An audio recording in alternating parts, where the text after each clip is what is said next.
সাত রাস্তায় ঠিক কিছুক্ষণ পূর্বে থেকেই যে ডিপ্লোমা শিক্ষার্থীরা ছিল তারা কিন্তু পুরো জায়গাটি ব্লকেট করে রেখেছিল। আমরা লক্ষ্য করেছি আইনশৃঙ্খলা রক্ষাকারী বাহিনীর পক্ষ থেকে কিছুক্ষণ পূর্বে থেকেই কিন্তু আসলে চারপাশের যে রাস্তা অবরোধ করা ছিল সেই অবরোধের জায়গাগুলো সেখান থেকে কিন্তু সরিয়ে দেওয়া হচ্ছে, অর্থাৎ একটি সাইড খুলে দেওয়া হচ্ছে যাতে করে যান চলাচল স্বাভাবিক থাকতে পারে। আমরা যেমনটা লক্ষ্য করছি ঠিক মগবাজার থেকে মহাখালীর দিকে যেতে যে রোডটি রয়েছে সেই রোডে কিন্তু এখন যান চলাচল কিছুটা স্বাভাবিক রয়েছে, এবং অপরদিকে মহাখালী থেকে মগবাজারের দিকে যাওয়ার জন্য যে রাস্তা রয়েছে সেই রাস্তাটি স্বাভাবিক করার জন্য পুলিশের একটি দল কিন্তু এই মুহূর্তে ঠিক যাচ্ছে।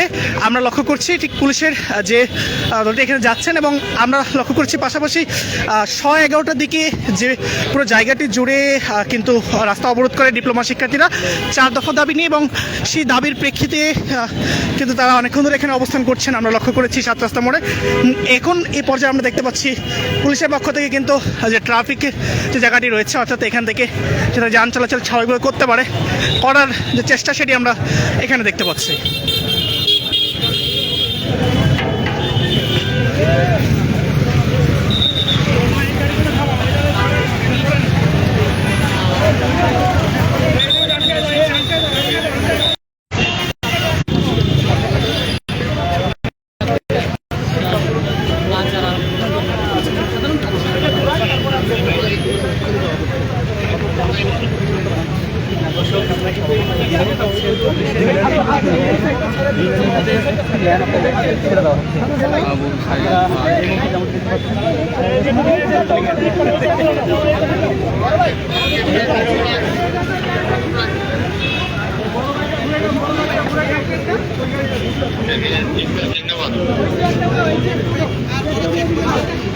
আমরা দেখছি এখান থেকে যে রাস্তা থেকে যান চলাচল সেটিকে স্বাভাবিক করার জন্য এখানে কিন্তু আইনশৃঙ্খলা রক্ষাকারী বাহিনীর পক্ষ থেকে পুলিশ এখানে সেই ব্যবস্থা করছে। আমরা এই মুহূর্তে শিক্ষিত দৃশ্য দেখতে পাচ্ছি।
ডিপ্লোমা শিক্ষার্থীরা 7 রাস্তা অবরোধ করেছিলেন, এবং সেই অবরোধের প্রেক্ষিতে আমরা এখানে দেখতে পাচ্ছি সেখান থেকে কিন্তু সেই রাস্তাকে এই মুহূর্তে ছেড়ে দিচ্ছে পুলিশের পক্ষ থেকে, কিন্তু এখানে এসে কাজ করছে। আমরা ঠিক সে দৃশ্য দেখতে পাচ্ছি রাস্তার এক পাশ থেকে কিন্তু যান চলাচল স্বাভাবিক করার যে প্রচেষ্টা সেটি কিন্তু পুলিশের পক্ষ থেকে করা হচ্ছে। আমরা সেটি দেখতে পাচ্ছি এই মুহূর্তে ঠিক ডিপ্লোমা যে 7 রাস্তা রয়েছে ঠিক 7 রাস্তার পুরো মুহূর্তে।